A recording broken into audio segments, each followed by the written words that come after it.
Hello guys, മൗനരാഗത്തിൻ്റെ പുതിയ episode റിവ്യൂയിലേക്ക് എല്ലാവർക്കും സ്വാഗതം. അങ്ങനെ ഷാരി അന്ന് നിഷയുടെ കല്യാണം നടന്ന ഓഡിറ്റോറിയത്തിൻ്റെ അവിടെ ചെല്ലുവാണ് കേട്ടോ. എന്നിട്ട് മാനേജറിനോട് ചോദിക്കുന്നുണ്ട്, CCTV വിഷ്വൽസ് ഒന്ന് തരുമോ എന്ന് ചോദിക്കുവാണ്. അപ്പോൾ മാനേജർ പറയുന്നുണ്ട്, ഒരുപാട് കല്യാണങ്ങൾ നടക്കുന്നതാണ്, ദിവസം ഓർമ്മയുണ്ടോ എന്നൊക്കെ ചോദിക്കുമ്പോഴേക്കും അന്നത്തെ ദിവസമൊക്കെ പറഞ്ഞു കൊടുക്കും കേട്ടോ.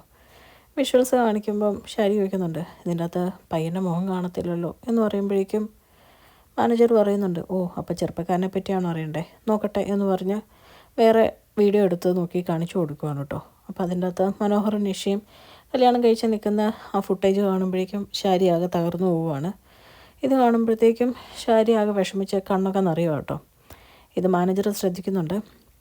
അപ്പോൾ മാനേജർ ചോദിക്കുവാണ്, ഓ ഈ ചെറുപ്പക്കാരന് എന്തോ ഉടായ്പാണല്ലേ, അതാണോ മാഡത്തിന് എത്ര വിഷമം എന്ന് ചോദിക്കുമ്പോഴേക്കും ഒന്നും മിണ്ടാൻ പറ്റുന്നില്ല കേട്ടോ ഷാരിക്ക്. ഷാരി ആകെ വിഷമിച്ച് ഇച്ചിരി വെള്ളം തരുമോ കുടിക്കാമെന്ന് ചോദിക്കുവാണ്. മാനേജർ വെള്ളമൊക്കെ കൊടുക്കുവാണ്. അതിന് വെള്ളമൊക്കെ മേടിച്ച് കുടിച്ചിട്ട് അവിടെ നിന്നൊന്നും മിണ്ടാണ്ട് കരഞ്ഞുകൊണ്ട് ഇറങ്ങി പോവുകയാണ്. ഷാരിയുടെ പോക്കൊക്കെ മാനേജർ ഇങ്ങനെ ഒന്ന് ശ്രദ്ധിക്കുന്നുണ്ട്. എന്നിട്ട് പറയുന്നുണ്ട്, ഇപ്പോൾ ഒരുപാട് വിവാഹ തട്ടിപ്പുകൾ നടക്കുന്ന കാലമാണ്, അങ്ങനെ എന്തെങ്കിലും ഉണ്ടെങ്കിൽ പറയണം എന്ന് മാത്രം പറയുവാണ് കേട്ടോ.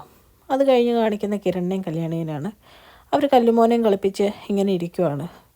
കിരണിനോട് കല്യാണി പറയുന്നുണ്ട്, അച്ഛൻ്റെ അതേ ശക്തിയാണ് മോന്, ഇവനൊരു അടി അടിച്ചു കഴിഞ്ഞ് കഴിഞ്ഞാൽ അത് കിട്ടിയതാ എന്ന് പറയുമ്പോഴേക്കും കല്യാണിയോട് കിരണും പറയുന്നുണ്ട്, നീ എന്താ മോശമാണോ, നമ്മുടെ രണ്ടുപേരെയും മകനായതുകൊണ്ട് അതിൻ്റെ ശക്തി അവന് കാണും എന്നൊക്കെ ഇങ്ങനെ പറഞ്ഞ് അവർ കുഞ്ഞിനെയൊക്കെ കളിപ്പിച്ച് ഭയങ്കര സ്നേഹത്തോടെ അവിടെ ഇങ്ങനെ ഇരിക്കുവാണ്. ആ സമയത്ത് ഷാരി പുറത്ത് പോയിട്ട് സത്യങ്ങളെല്ലാം അറിഞ്ഞ് തിരിച്ച് വീട്ടിൽ വരും കേട്ടോ. ഷാരി ആകെ തകർന്നാണ് വരുന്നത്. ഷാരീനെ ഇവർ ശ്രദ്ധിക്കുന്നുണ്ട്. എന്നിട്ട് കിരണും കല്യാണിയും പറയുന്നുണ്ട്, ദേ അവരിങ്ങോട്ടാണല്ലോ നോക്കുന്നത്, എന്തെങ്കിലും പ്രശ്നമുണ്ടോ എന്നിങ്ങനെ ചോദിക്കുമ്പോഴേക്കും കിരൺ പറയുന്നുണ്ട്, ആർക്കറിയാം എന്ന് പറയുമ്പോഴേക്കും ഇവരെ ഇങ്ങനെ നോക്കി നിന്നിട്ട് ഷാരി ചിന്തിക്കുവാണ്, ഇരിക്കുന്നവനായിരുന്നു എൻ്റെ മോളെ കെട്ടേണ്ടിയിരുന്നത്, എങ്കിൽ എൻ്റെ മോൾക്ക് അത്ര നല്ലൊരു ജീവിതം കിട്ടിയേനെ, എല്ലാം നശിച്ചു. ബകാസുരന് ഇതെല്ലാം പണ്ടേ അറിയാമായിരുന്നു, അതാണ് അയാൾ പ്രാന്ത് പിടിച്ച പോലെ നടന്ന് എന്നൊക്കെ ഇങ്ങനെ ചിന്തിച്ച് അവിടെ ഇങ്ങനെ നിൽക്കുവാണ്.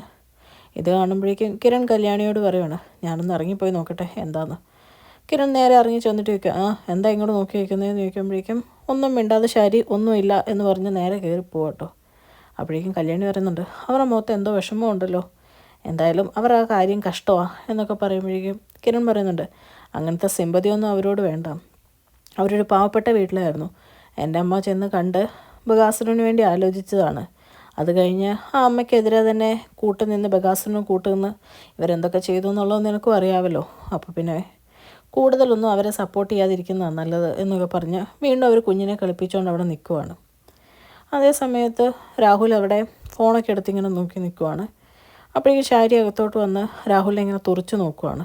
തുറച്ച് നോക്കുന്ന കാണുമ്പോഴത്തേക്കും രാഹുൽ ഷാരിയോട് ചോദിക്കുന്നുണ്ട്, നീ എന്തിനാ ഷാരി എന്നെ ഇങ്ങനെ തുറച്ച് നോക്കുന്നതെന്ന് ചോദിക്കുമ്പോഴേക്കും എല്ലാ ദേഷ്യവും കൂടെ പൊട്ടി ഷാരി പറയുകയാണ്, പിന്നെ തന്നെ എങ്ങനെയാണോ നോക്കേണ്ടത് എന്നൊക്കെ ചോദിക്കുമ്പോഴത്തേക്കും രാഹുൽ ഇങ്ങനെ ഒന്നും മിണ്ടാൻ നിൽക്കുക. എന്നിട്ട് പറയാം, എല്ലാ ആണുങ്ങളും കണക്കാ, താനും തന്നെ പോലെയുള്ളതും എന്നൊക്കെ പറയുമ്പോൾ രാഹുൽ, നീ എന്താ ഈ പറയുന്നത്, ഞാൻ എന്തെങ്കിലും ചെയ്തിട്ടുണ്ടെങ്കിൽ അതൊന്നും നിനക്ക് നമ്മുടെ മോൾക്കും വേണ്ടിയിട്ടാന്ന് പറയും കേട്ടോ.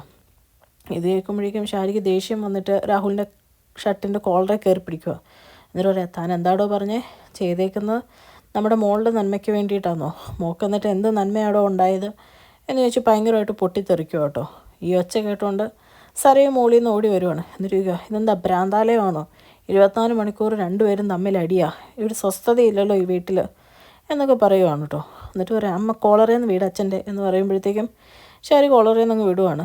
എന്നിട്ട് പറയാണ്, ഭ്രാന്താലയ അല്ല മോളെ, ഇങ്ങേർക്ക് പ്രാന്തുമില്ല എനിക്കും പ്രാന്തില്ല, പക്ഷെ ഇങ്ങേർക്കൊരു സത്യം അറിയാം, അതിൻ്റെ നീറ്റിലാണ് അങ്ങേര് കിടന്ന് ഉരുകുന്നത് എന്ന് പറയും കേട്ടോ. ഇത് കേൾക്കുമ്പോഴേക്കും രാഹുലിന് ചെറിയ സംശയം തോന്നുവാണ്, ഷാരിക്കെല്ലാം മനസ്സിലായോ എന്ന് ഓർത്ത്.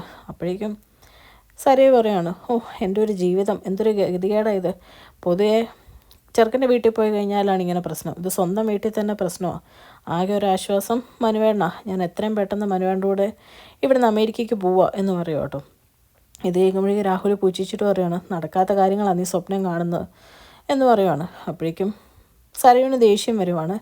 അപ്പോൾ ഷാരി പറയാണ്, അപ്പോൾ നിങ്ങൾക്കിത് നടക്കുകയില്ലെന്നുള്ളത് അറിയാമായിരുന്നല്ലേ എന്നിങ്ങനെ ചോദിക്കുമ്പോഴേക്കും സരയു ഇങ്ങനെ അന്തം വിട്ട് ഷാരീനെ നോക്കുക. എന്നിട്ട് പറയാം, ഞാൻ എത്രയും പെട്ടെന്ന് ഇവിടുന്ന് പോവുക, ഇവിടെ നിന്ന് കഴിഞ്ഞ് കഴിഞ്ഞാൽ ശരിയാവുകയില്ല, മനുവേണ്ട കൂടെ ഇവിടുന്ന് പോയി കഴിഞ്ഞ് കഴിഞ്ഞാൽ ഒരു പ്രശ്നം ഉണ്ടാവുമല്ലോ, അമ്മയും കൂടെ കൊണ്ടുപോകണമെന്നാണ് ഓർത്തിരുന്നത്, ഇനി എന്തായാലും അമ്മയെ കൊണ്ടുപോകുന്നില്ല, അമ്മയും അച്ഛനോട് ഇനി ഇവിടെയുള്ള കാലം തമ്മിലടിച്ചങ്ങ് ജീവിക്കാൻ നോക്ക് എന്ന് പറഞ്ഞിട്ട് അവിടെ നിൽക്കുന്ന സമയത്ത് കുഞ്ഞ് എഴുന്നേറ്റ് കരയും കേട്ടോ. ഇതോടെ കേൾക്കുമ്പോൾ സതി പറയുന്നുണ്ട്, ദേ കുഞ്ഞു എഴുന്നേറ്റു, എങ്ങനെ എഴുന്നേക്കാതിരിക്കും, അമ്മാതിരി ഒച്ചയല്ലേ ഈ വീട്ടിൽ, ഞാൻ പോവാന്ന് പറഞ്ഞ് സരിയോ അവിടുന്ന് നേരെ കുഞ്ഞിൻ്റെ അടുത്തോട്ട് പോവാട്ടോ. അത് കഴിയുമ്പോഴേക്കും ഷാരി രാഹുലിനോട് പറയുന്നുണ്ട്, അവൾ പറഞ്ഞ പോലെ ഭ്രാന്താലയത്തിലോട്ടായിരിക്കുമല്ലോ ഞാൻ പോകുന്നത്, എല്ലാത്തിനും ഒരു തീരുമാനം ഉണ്ടാക്കിയിട്ട് ഞാൻ ജയിലിലോട്ടായിരിക്കും പോകുന്നത് എന്ന് പറയും കേട്ടോ. ഇതൊക്കെ കേൾക്കുമ്പോഴേക്കും രാഹുൽ ഇങ്ങനെ അന്തം വിട്ട പോലെ നിൽക്കുവാണ്. ഷാരി എന്നിട്ട് നേരെ സരിയുവിനെ പോയി ഇങ്ങനെ നോക്കി നിൽക്കുവാണ്. എന്നിട്ട് ചിന്തിക്കുവാണ്, എൻ്റെ മോളുടെ ജീവിതം പോയല്ലോ, ഇനി ഞാൻ എന്ത് ചെയ്യും, ഇവളോടൊന്നും പറയാനും പറ്റില്ല, പറഞ്ഞാൽ ഇവൾ പറഞ്ഞ പോലെ ഭ്രാന്താലയത്തിലാവാൻ പോകുന്നത് എൻ്റെ മോള് തന്നെയായിരിക്കും എന്നൊക്കെ ഓർത്ത് ഇങ്ങനെ വിഷമിച്ച് നിൽക്കുക കേട്ടോ.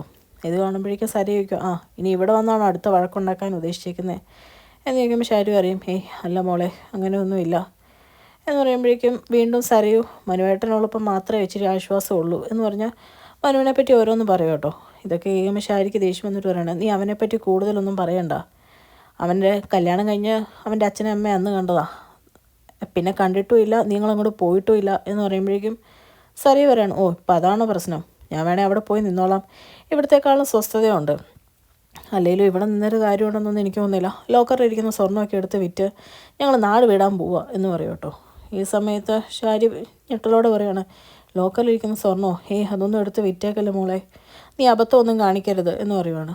ആ സമയത്ത് സരി പറയുന്നുണ്ട്, എന്തബദ്ധം, പിന്നെ അവിടെ ഇരുന്ന് കഴിഞ്ഞാൽ സ്വർണ്ണം ഇരട്ടിക്കോ, മനുവേട്ടനും അത് തന്നെയാണ് പറയുന്നതെന്ന് പറയുമ്പോഴേക്കും ഷാരിക്ക് കൂടുതൽ ടെൻഷൻ ആവുകയാണ് കേട്ടോ. അത് കഴിയുമ്പോഴത്തേക്ക് സരി പറയുന്നുണ്ട്, വേറൊരു പണിയില്ലെങ്കിൽ കുഞ്ഞിനെ ഒന്ന് ആട്ടി ഉറക്കാൻ നോക്ക്, ഞാനെന്തായാലും പോയി താഴോട്ട് പോകാമെന്ന് പറഞ്ഞാൽ അവിടെ നിന്ന് പോവാം കേട്ടോ.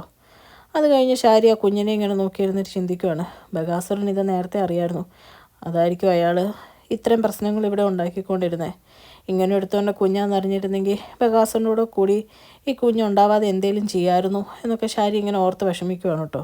എന്നിട്ട് ആ കുഞ്ഞിൻ്റെ മുഖത്തോട്ട് നോക്കിയിരുന്ന് ആകെ സങ്കടപ്പെട്ട് അങ്ങനെ ഇരിക്കുവാണ്. പിന്നെ കാണിക്കുന്നത് മനോഹറിനെയാണ്. മനോഹർ ഇങ്ങനെ വണ്ടി ഓടിക്കുന്ന സമയത്ത് ഷാരി വിളിക്കുവാണ്. ഫോണിലോട്ട് നോക്കിയിട്ട് മനോഹർ ചിന്തിക്കുവാണ്, ഇവർക്ക് ഈയിടെയായിട്ട് എന്തോ സംശയമുണ്ട്, എന്ത് ചെയ്യാനാ എന്ന് പറഞ്ഞ് പയ്യെ ഫോൺ എടുക്കും കേട്ടോ. അപ്പോഴത്തേക്കും ഭയങ്കര ആക്ടിങ്ങോടുകൂടി മനോഹർ ചോദിക്കുക, എന്താ അമ്മയെ വിളിച്ചതെന്ന് ചോദിക്കുമ്പോഴേക്കും ഷാരി എടുത്തടിച്ച പോലെ പറയാണ്, മനു എവിടെയാ എന്ന് ചോദിക്കുമ്പോഴത്തേക്കും അത് ഞാൻ ബ്രസീലിൽ നിന്ന് വന്ന ആൾക്കാരെ അവരെ ഒന്ന് ഡീൽ ചെയ്യുമായിരുന്നു എന്ന് പറയുവാണ്. അപ്പോഴത്തേക്കും ഷാരി ചോദിക്കുന്നുണ്ട്, നെയ്മറാണോ പെലയാണോ എന്ന് ചോദിക്കുവാണ്. ഇത് ചോദിക്കുമ്പോൾ മനോഹറിന് അടി കിട്ടിയ പോലെ എന്നിങ്ങനെ ചോദിക്കുക കേട്ടോ. അല്ല, പൊതുവെ ബ്രസീലിൽ നിന്നൊക്കെ കേൾക്കുമ്പോൾ നമുക്ക് അവരെയാണല്ലോ ഓർമ്മ വരുന്നത് എന്ന് പറയുമ്പോഴേക്കും മനോഹർ പറയും, അമ്മയുടെ ഒരു തമാശ, ഞാൻ അവരെ പെട്ടെന്ന് വിട്ടിട്ട് കുറച്ച് ക്ലയൻസ് അങ്ങ് വരാം എന്ന് പറയുവാണ്. അപ്പോഴേക്കും ഷാരി പറയുകയാണ്, എനിക്ക് അത്യാവശ്യമായിട്ട് നിന്നെ കാണണം, കണ്ടേ പറ്റുള്ളൂ എന്ന് പറഞ്ഞ് ഫോൺ വെക്കുവാണ് കേട്ടോ. പിന്നെ കാണിക്കുന്ന ലക്ഷ്മി അമ്മേനെയും കാർത്തികേനെയാണ്. ലക്ഷ്മി അമ്മയോട് കാർത്തിക പറയുന്നുണ്ട്, എന്തായാലും സൂക്ഷിച്ചേ പറ്റുള്ളൂ, അമ്മ എവിടെയാണ് താമസിക്കുന്നതെന്ന് അറിയാവുന്നതുകൊണ്ട് വാടക കൊണ്ട് എന്തായാലും ഇങ്ങോട്ടായിരിക്കും വിടുന്നത്, റിസപ്ഷനിലെ മാനേജറിനോടും എല്ലാം കാര്യങ്ങൾ പറഞ്ഞിട്ടില്ലേ എന്ന് ചോദിക്കുമ്പോൾ ലക്ഷ്മി അമ്മ പറയാണ്, മോൾ അതുകൊണ്ടൊന്നും ഓർത്ത് പേടിക്കണ്ട, നമ്മുടെ ചെന്നൈയിലെ ഹോട്ടലാണ് ഇവിടുത്തെ മാനേജർ താമസിക്കാൻ വേണ്ടിയിട്ട് പൊതുവെ റൂം എടുക്കുന്നത്, അപ്പം നമുക്കിവിടെ ഒരു ആവശ്യം ഉണ്ടെങ്കിൽ എന്താണെന്ന് വെച്ചാൽ ചെയ്തു തരാമെന്ന് പറഞ്ഞിട്ടുണ്ട്, ആരും റൂം എടുത്താലും അവരുടെ ഡീറ്റെയിലൊക്കെ കളക്ട് ചെയ്ത് ഇങ്ങോട്ട് തരാമെന്ന് പറഞ്ഞിട്ടുണ്ട്, നീ പേടിക്കണ്ട എന്നൊക്കെ പറയുവാണ്. അതേസമയത്ത് കാർത്തിക പറയുന്നുണ്ട്, എന്തായാലും ഇവിടെ വന്നായിരിക്കും ഒരാക്രമണത്തിന് സാധ്യത ഉണ്ടാവുന്നത്, നമുക്ക് സൂക്ഷിക്കാതെ പറ്റത്തില്ലല്ലോ എന്ന് പറഞ്ഞ് ഇവർ പരസ്പരം സംസാരിച്ചുകൊണ്ടിരിക്കുമ്പം പ്രകാശനെ ഏൽപ്പിച്ച് കൊണ്ടുവരുന്ന കാണിച്ചുകൊണ്ടാണ് കേട്ടോ ഇന്നത്തെ എപ്പിസോഡ് അവസാനിക്കുന്നത്. ചാനൽ ഇഷ്ടപ്പെട്ടാൽ ലൈക്ക് ചെയ്യാനും സബ്സ്ക്രൈബ് ചെയ്യാനും മറക്കരുത്.